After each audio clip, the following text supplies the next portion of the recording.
All right, this is lesson 1.3, measuring segments. Our objective here is to find and compare lengths of segments. A segment is a part of a line. So go ahead and do your vocab here, and I'll check back with you.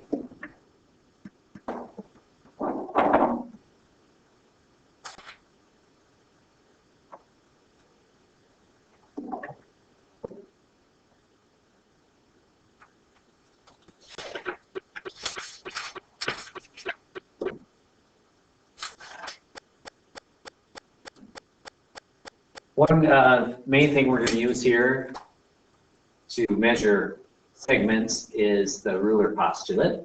The ruler postulate says that every point on a line can be paired with a real number called the coordinate of the point. And notice that to show the length, we do that a little bit different.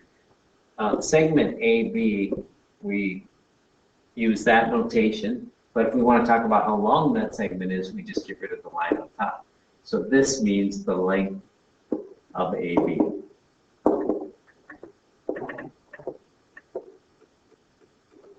Segment AB. All right. So if I write it this way, I can say it equals some number.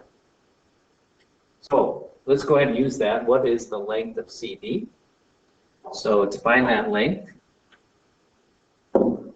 CD is equal to, we want to take the coordinate of C, which is 2. The coordinate of D, which is 10, subtract those, and then take the absolute value of that. So the length of CD is equal to the absolute value of -8, which is equal to 8.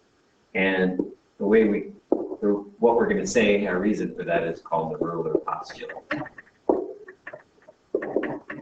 All right. Go ahead, you try that here, and you can check back with your answer.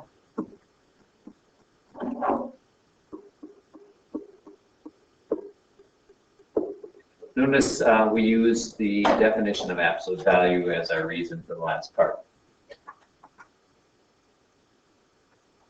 All right. Another postulate we're going to use here is called the segment addition postulate.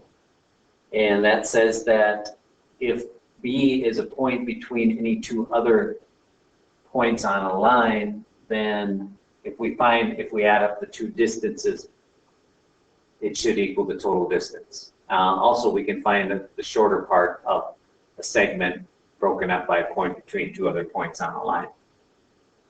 So we can just add the two up to get the total length, or we can subtract the two to get part of the length. Okay, we're going to use the segment addition postulate here to solve problem 2. It says if ln equals 32, what are lm and mn? We're going to start by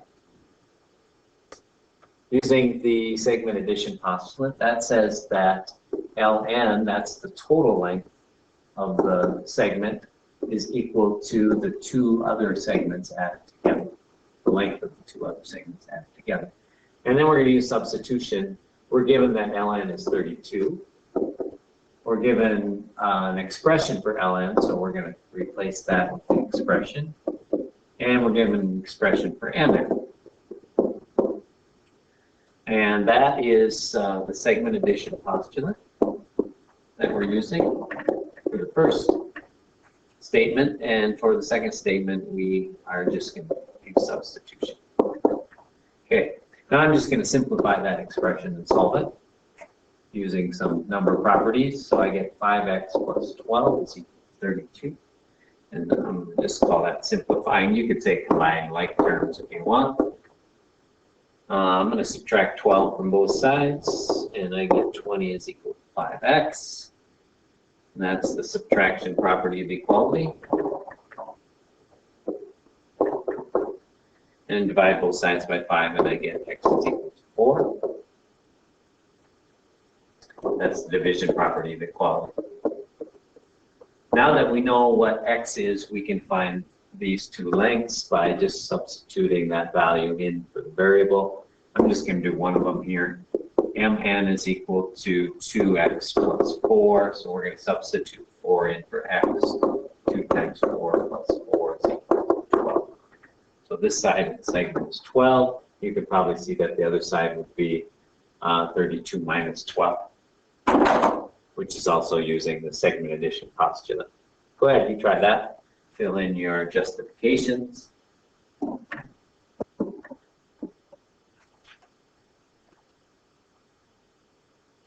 All right, for comparing line segments, all we have to do is, for two line segments to be congruent, congruent means the same. To be the same, they would have to have the same length. So, and that's by the definition of congruent.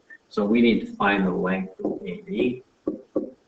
And to do that, we're going to take the coordinate of A, which is -6, and subtract the coordinate of D, and then do the absolute value of that, and that's 16. Likewise, we're going to find the length of BE. The coordinate of B is -2. The coordinate of E is 14. Subtract those, take the absolute value, and get 16. Since AB is equal to BE, and we just showed that above, we can also say that segment AB is congruent to segment BE, and that's by the definition of congruent.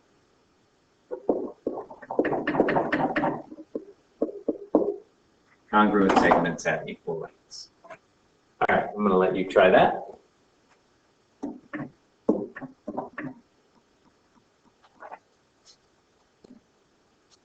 All right, midpoint of segment is a point that divides a segment into two congruent segments.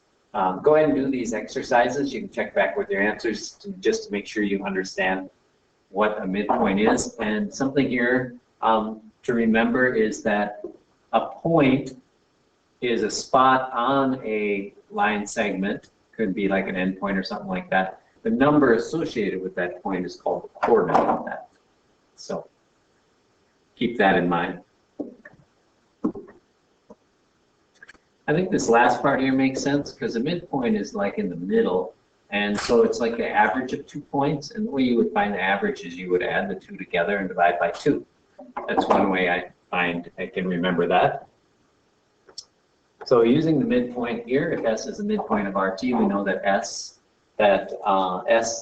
the distance from R to S is the same as the distance from S to T, and we're going to use that right now to solve this. So we're going to say RS equals ST.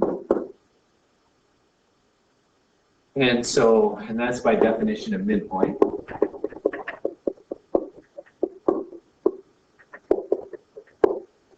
And since they're equal, we can substitute their expressions in, and they should be equal to each other. And if I use the subtraction property of equality, I'm going to subtract 3x from both sides, so I get 4x minus 3 is equal to 1. Then I'm going to add 3 to both sides, and I'm going to get 4x equals 4, and x is equal to 1. And you'll notice we used subtraction, and then we used addition, and then we used the division properties of equality to do that. Okay, now that I know x is 1, in order to find RS, I need to substitute that value in. So I find RS, I'm going to do 7 times 1 minus 3, which is 4. And to find ST, I'm going to do 3 times 1 plus 1, which is 4. And that's good. By definition of midpoint, those should be the same. All right, I'm going to let you try that.